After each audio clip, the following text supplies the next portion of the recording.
I mean, well, I've got you to yeah, okay. chest. So it's okay if I Yeah, I'll lean just into smooth this. down a little bit here. No, maybe that's better. Are all of these mics Perfect. in the thing, Rich? You know?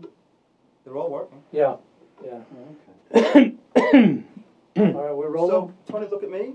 Mm-hmm. And the question I want to ask you is that you brought in the most amazing poem by Peter Cook. Tell me about the history of blue football.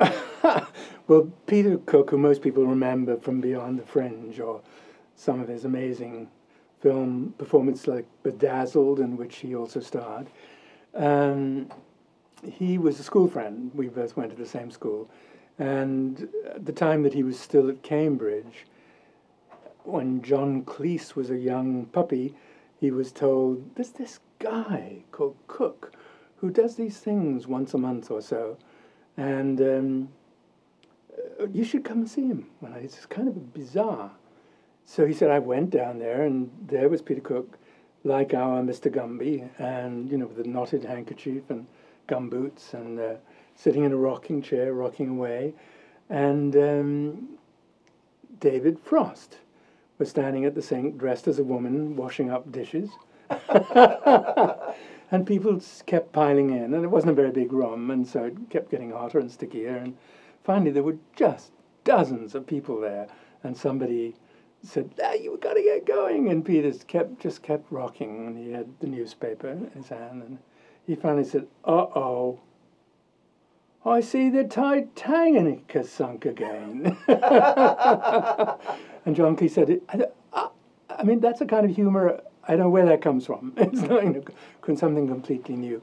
So at any rate, when he was over for Beyond the Fringe, and later when he came back with Dudley Moore for Behind the Fridge, or whatever it was called, I think it was Behind the Fridge when it was on tour, and then became Not Only But Also when it came to New York. He asked if he could stay in our apartment. He did, and I was actually off working on a film in England. So he seemed very happy and comfortable there. And in fact, when we got back and went into our apartment, almost nothing had been moved.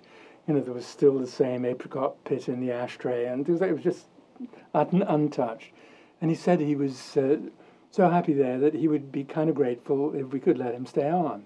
He said, you know, there must be a hotel that you'd like to be in. And we said, now, come on, Peter.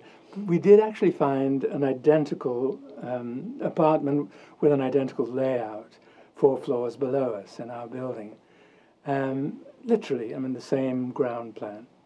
And we thought, he's going to love this. I mean, we were so proud of ourselves. And he phoned up the first night and said, you know, it's not working.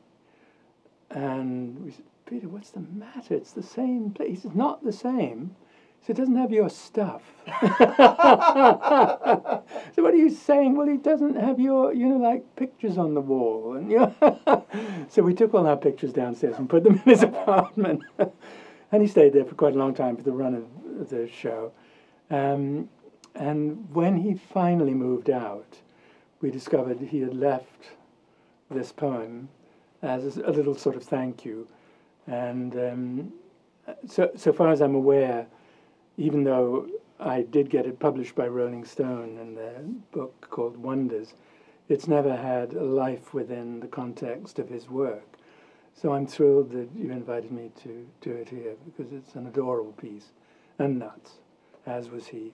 Fantastic. Oh, my God, what a great story. The only thing we need you to do now is look in the camera and say poetry. What do you mean? So does it say poet, Yeah. the word? Yeah, the word. Yeah. Poetry. Poetry. What you got? Poetry. Poetry?